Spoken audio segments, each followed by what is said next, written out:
welcome to season 2, my 28th episode of I Love Learning podcast. And my name is Dr. Gina Anderson, and I'm the host of the I Love Learning podcast, and I am the CEO of Luma Brighter Learning. Luma helps the transportation and logistics industry save lives through our award-winning learning management system. If you want to find out more about Luma Brighter Learning, go to lumabrighterlearning.com. And I would love it if you'd subscribe to our YouTube channel by clicking the link in the comments. And I am so excited that you are here today. If you are as excited as I am, type "let's go" in the comments, because I have Koen Neels with me today. And I will tell you that he is the most incredible gratitude trainer in the world. He's coming from Switzerland and he trains surgeons. And he has an incredible mind of a champion. You will hear from him today, not only his passion for learning, but his passion for life and living. Let's bring him on, and we will have him introduce himself to the audience today. Hi there from Switzerland. How are you? Introduce yourself and tell everyone what you're passionate about. Hi, Gina. Hi. And hi, everybody. I'm Koen Neels. It's a Belgian name, Gina. I'm originally from Belgium. I live in Switzerland.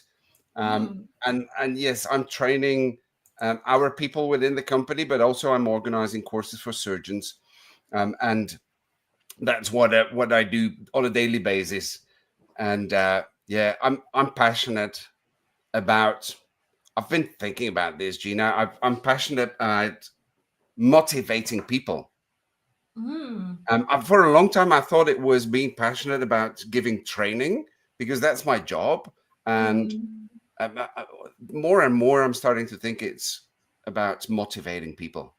I love that. You talked about, before we came on camera, just how you connect with people in small, meaningful moments, and you motivate them. And you were telling a story about how you may have dinner with somebody and you may never see them again, but you have these really great conversations. Where does that motivation come from? Like, how did that originate in you? Did you learn that from somewhere, or is that just part of your heart? It's a very good question. I think it originates from my youth. I think, or maybe I've always had it, but at least it started probably. I did a lot of basketball and volleyball and sports in general, and somehow there's always that motivational factor involved into sports, right? I mean, whether you're playing yourself, you got to be motivated, or where you're on the sidelines, you have to motivate the others. So, and I always, during my life, I've always been reflecting on that time of playing basketball and volleyball, and I always thought, we need to motivate people. That's what they do in sports. Why wouldn't we do it in the job environment? So I've kept on thinking about how can we keep on motivating people. Gosh. And it's probably become even stronger the past couple of years. And the human interaction on its own is already very interesting. But then how can we make people more positive, more motivated? Everything's nicer when we're motivated, isn't it? Yeah, absolutely. How do you answer that question? So for your work and for your training, how do you keep people motivated, or what would you recommend? Like, because I know people are feeling disconnected, unmotivated. We just saw the world report about happiness, and I'll tell you that the US, and I don't know about Switzerland where they fell on the report, but there's a lot of people who aren't happy. So what would you tell those people, or what would you recommend? Probably the first thing I would recommend is turn off the news, because that makes people unhappy on its own. I mean, it's almost like we have to be unhappy. So if you turn that off, it will help already. And then the second thing is see challenges differently. Challenges, they are part of our lives, and you can be, how would I say, you can look at a challenge as something negative, but you can also look at a challenge as a lesson for life.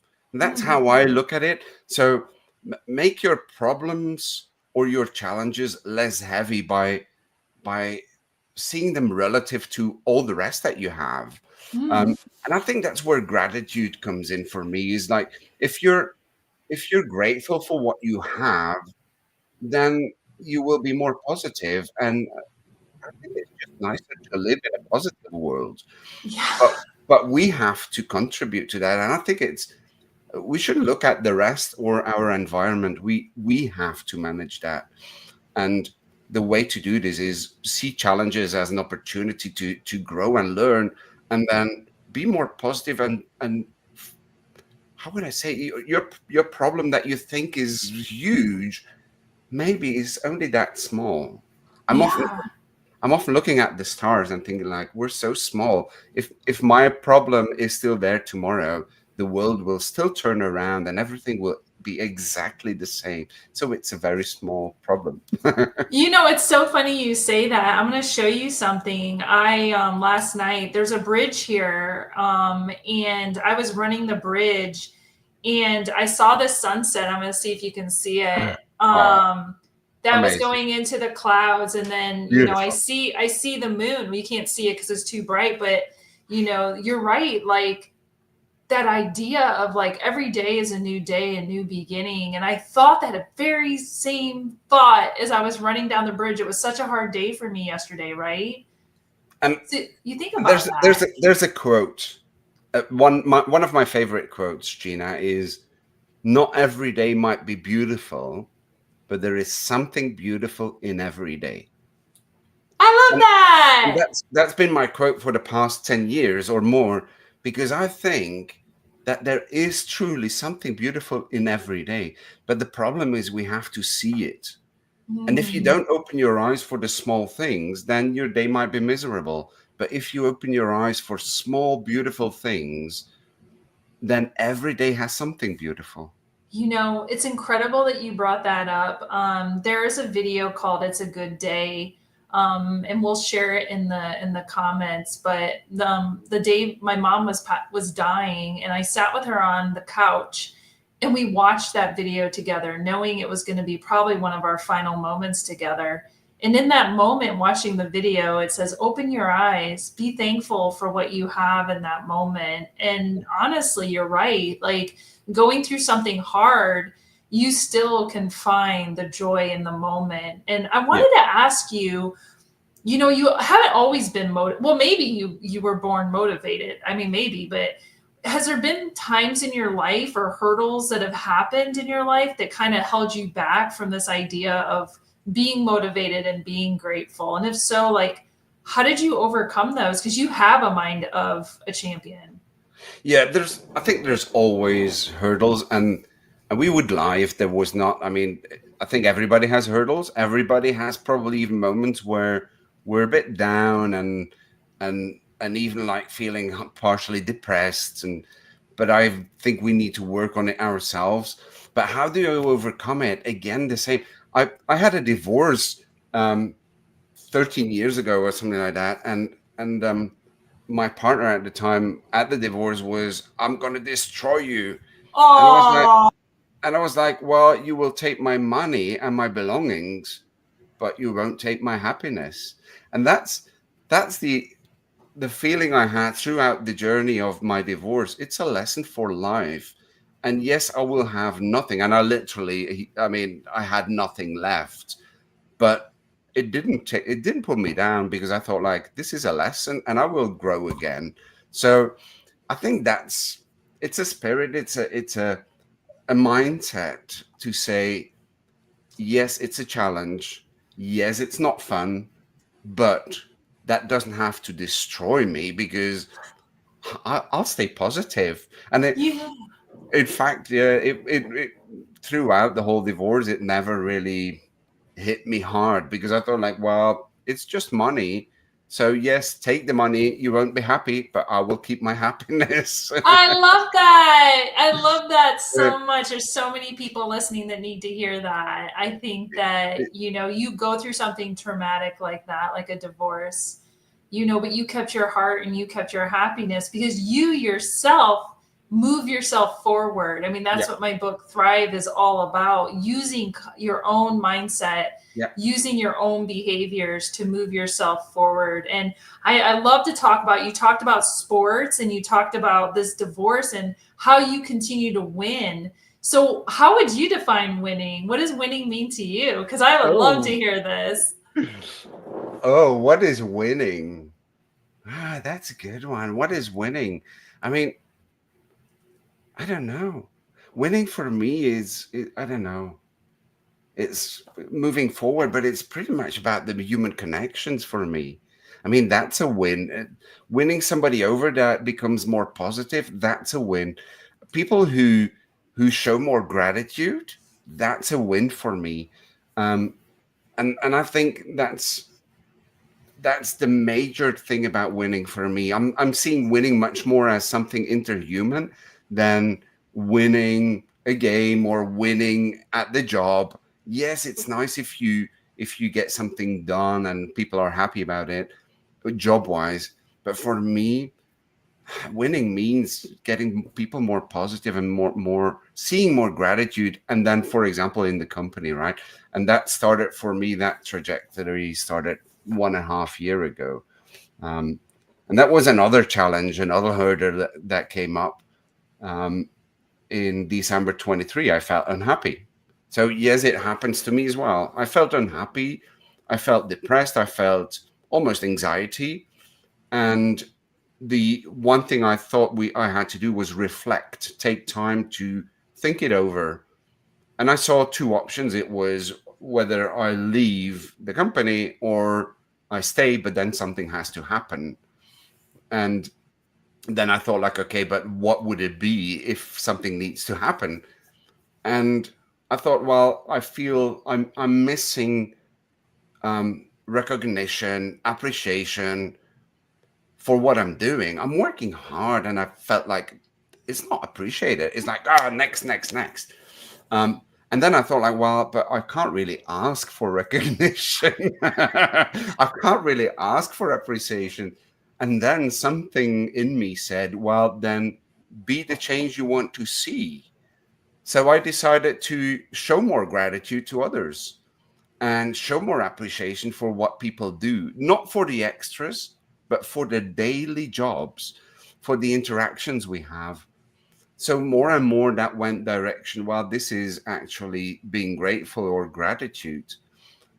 And that's how my journey started. And very quickly after I called it mission gratitude, because it was my mission to spread this gratitude and hopefully see more gratitude coming back.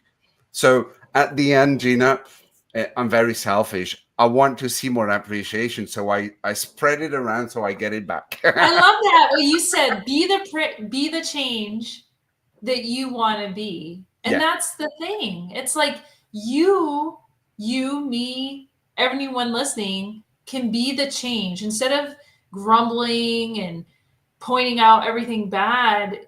Be the person that moves the change. And I yeah, think you mentioned this before in one of our conversations. You know, people told you, they're like, you are not going to drive change from the bottom up. You're just not. And what happened? Talk about that. yeah.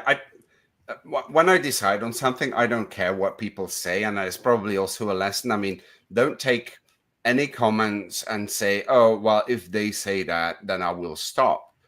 My thought was, "We'll see," but I go ahead anyway. So I pretty much said, like, well, it could be that it never worked for somebody else, but I will do it, and I will find channels to reach out to many people.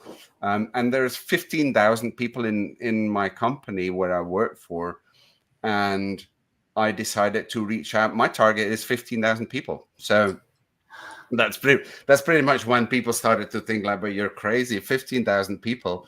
But we have today platforms. It's a platform within Teams. It's called Viva Engage. It's 15,000 people can literally see what I post there if they wanted to. And yeah, some of the posts I got more than 7,000 people watching it. So, and I started to do that more regularly. And now I do every Monday. I do a post, and Yeah. I love that. Some Someone, posts are better than the others, but yeah. there's always people finding it a lesson. And you can't believe, Gina, how many people already reached out and said, like, I really appreciate your posts. And it does change my life. I had, Oh, can I share a story? yeah, absolutely. Please. It was a nice one. Um, so somebody reached out to me that I didn't know at all, a colleague from the US. And she said to me, she said in her mail, you can't believe what an impact it has. She said, I was so down and desperate. She lost her husband a couple of years Mm, ago, and he was only only 50.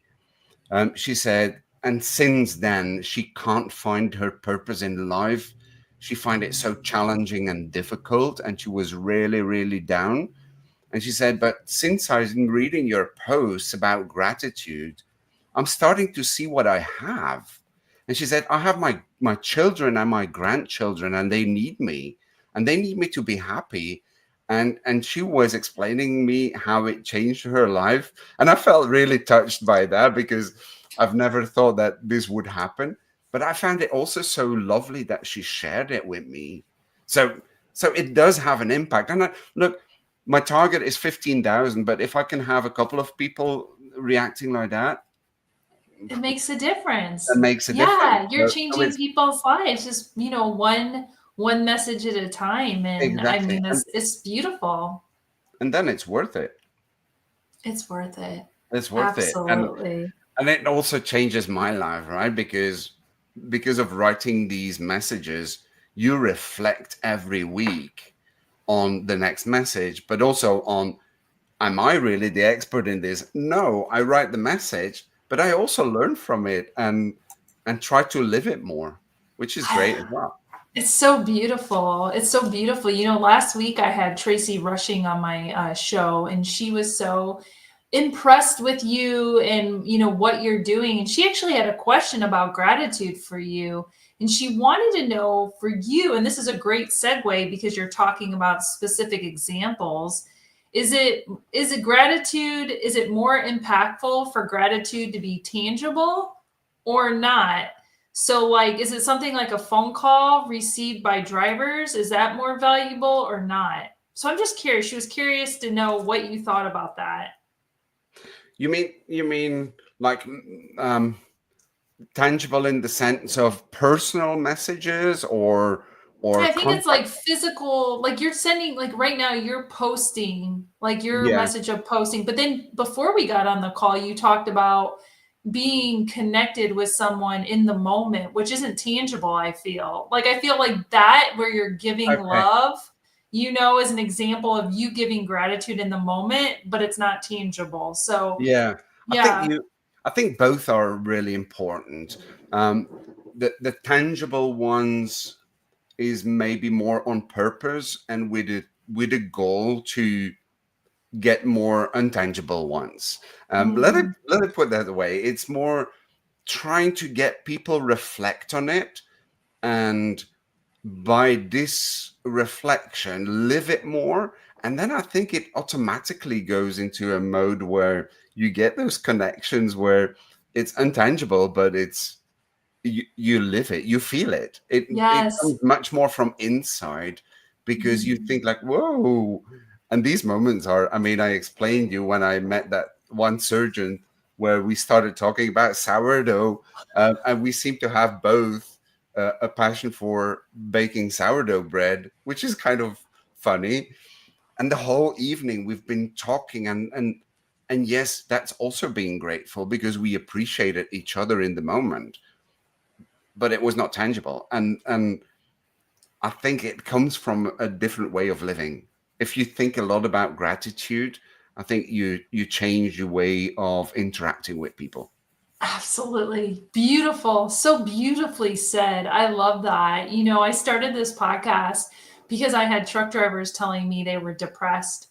And I wanted to bring on guests like you because I wanted them to hear that, not every day, like you said, is sunshine. and Yeah. every day is a new opportunity to bring the change to the world. So if there's a driver or anybody listening today that's lost their passion for living, maybe they're going through a divorce, maybe they've lost their spouse, maybe they're at the darkest time, what recommendation would you suggest or give to them to help them move forward for tomorrow? My recommendation would be to focus more on gratitude. Really, I mean, it changes the way you look at things, and you start focusing on the positive. And again, I mean, you might be in very difficult situations, right? I mean, you might have a divorce, you might have family dying, there's so many situations in life that are really difficult. But at the same time, they are part of our life. So we have to accept this and then be grateful for what we have. And there's so much. And for me, Gina, I love nature. Um, and I go out every morning with my dog. And I used to be kind of like walking with my dog was a task within the day. And since I'm much more working with gratitude and things like that, I walk with my dog. I spend moments with my dog and I see the nature and I turn off there. So, I mean, the issues that we have or the challenges that we have will not disappear. But in that moment, relax. Watch how beautiful it is. And nature is stunning, right? I mean, look at it. The trees, uh, they're, Blooming. yeah, they're blooming. I mean, the flowers that come up in spring, and how magic is that? And then they disappear again in fall, and all winter you don't see anything, and then all of a sudden, tuck, they come back. How, for me, it's magic, and and yes, we might try to explain it scientifically and so on. Who cares? It's still magic, and if you look at these things like that, I think you get a bit of more rest, and then the other ones, because you're so feeling grateful, I think your challenges might be less big. Um, so yeah, try to focus on the positive people. I mean, and that's a decision. I always say that being positive is a decision, and nobody else can make it for you, um, but you have to do it. Absolutely. And let's be honest, life is fun. It's an adventure. Um, it's a long adventure, but it's a nice adventure. And I'm so glad that you're here. You are so incredible. I love your message. I love everything that you're doing. You are just a shining star. I I wish wanted I had you. more time for it. For Oh, that. I do it every Monday within the company, and I also try to live it. So I really try to push and show more to people like, hey, thank you.